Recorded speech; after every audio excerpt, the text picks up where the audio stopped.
একঘেয়ে ডালের স্বাদ বদলাতে আজ আমি আপনাদেরকে একদম নতুন স্বাদের একটি ডাল রান্না তৈরি করে দেখাবো।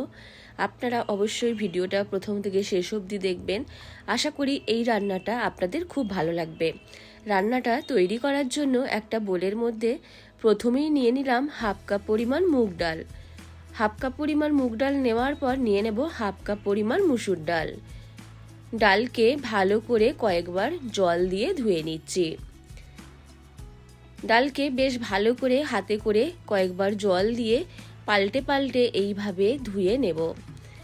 ভালো করে ধুয়ে নেওয়ার পর এর মধ্যে দিয়ে দেব হাফ কাপ পরিমাণ, এখানে আমি চালটাকে পাতলা করে কেটে নিয়েছি, চালটা দিয়ে দিচ্ছি। আপনারাও অবশ্যই এইভাবে চালটা দিয়ে ডাল রান্না করে খেয়ে দেখবেন, খেতে অসাধারণ হয়। আর দিয়ে দেব পরিমাণ মতো জল। প্রেসার কুকারের মধ্যে নিয়ে নিচ্ছি, একটা সিটি লাগিয়ে ডাল আর চালটাকে সেদ্ধ করে নেব।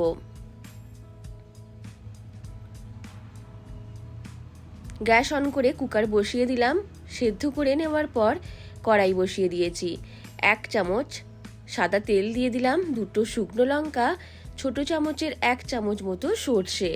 কয়েক সেকেন্ড ভেজে নেওয়ার পর এখানে আমি দিয়ে দেব প্রায় 1/4 কাপ পরিমাণ মতো নারকেল কুচি। কয়েক সেকেন্ড নারকেল কুচিকে ভেজে নিচ্ছি।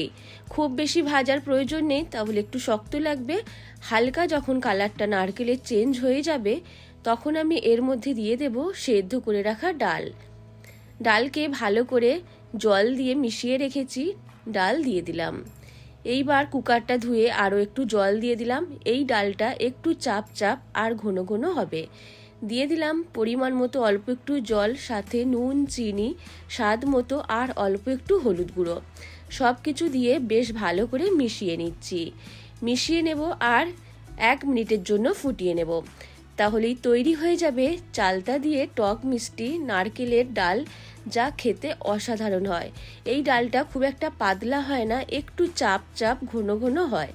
আপনারাও অবশ্যই এইভাবে এই সিজনে চালতা দিয়ে ডাল রান্না করে খেয়ে দেখবেন, আশা করি আপনাদেরও খুব ভালো লাগবে। ভালো করে ফুটে গেলে একটা বোলের মধ্যে নিয়ে নিয়েছি। আপনারাও রান্নাটা তৈরি করে দেখবেন, ভালো লাগলে লাইক, শেয়ার এবং কমেন্ট করতে ভুলবেন না।